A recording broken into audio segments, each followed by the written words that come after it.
Cooperative society ద్వారా ఏర్పాటు చేయబడినటువంటి బతుకమ్మ నవరాత్రుల కార్యక్రమానికి నన్ను ఆహ్వానించినందుకు ముందుగా మీకు అందరికీ ధన్యవాదాలు తెలియజేస్తున్నాను. అధికారికంగా ప్రభుత్వంలో ఉన్నందుకు అదృష్టం కలిగిందని కూడా అనుకుంటున్నాను. నేను మేడం జాయింట్ డైరెక్టర్ గా ఉన్నటువంటి రమాదేవి మేడం గారు, అంటే మీకన్నా అనుభవంలో తక్కువ, వయసులో కూడా మేమే తక్కువ ఉండొచ్చు. అసలు జాయింట్ రిజిస్టర్ గారు ఏదన్నా మాకు అవసరం ఉంటే మాత్రం తప్పకుండా మీ సహాయాన్ని కోరుకుంటాము.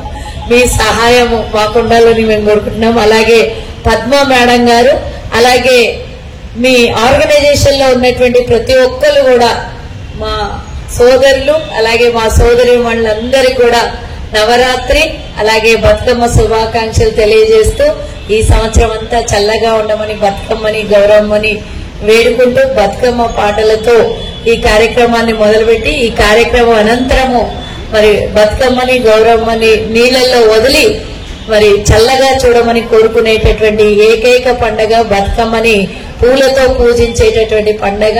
అది ప్రత్యేకత తెలంగాణకి ఉంది. తెలంగాణ పండగగా ఎంత మంచి చక్కటి కార్యక్రమాలతో ఈ రోజు ప్రభుత్వం కూడా ముందుకెళ్లి 9 రోజులు కూడా అఫీషియల్ గా ప్రకటించడం జరిగింది. కాబట్టి మనం అందరం కూడా మహిళలమందరం కూడా ధన్యవాదాలు ప్రభుత్వానికి తెలియజేయాలి.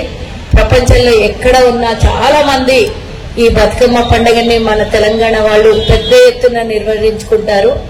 ఇక్కడ కూడా మరి మీ ప్రాంగణంలో కూడా ఈ రోజు మంచి శుభదినంగా మంచి రోజు ఈరోజు అమ్మవారు కొలువైనటువంటి రోజు మంగళవారం రోజు మంచి శుభకార్యంతో మొదలు పెట్టారు. సంవత్సరం అంతా మీరందరికీ మంచి సేవలు అందించాలి, మాకందరికీ అందుబాటులో ఉండాలి, మేము అడిగినప్పుడల్లా మీ సహాయం అందించాలని కోరుకుంటూ ఈ అవకాశం ఇచ్చిన మీ సొసైటీ వాళ్ళకి అందరికీ కూడా మరోసారి ధన్యవాదాలు తెలుస్తూ జై హింద్, జై తెలంగాణ.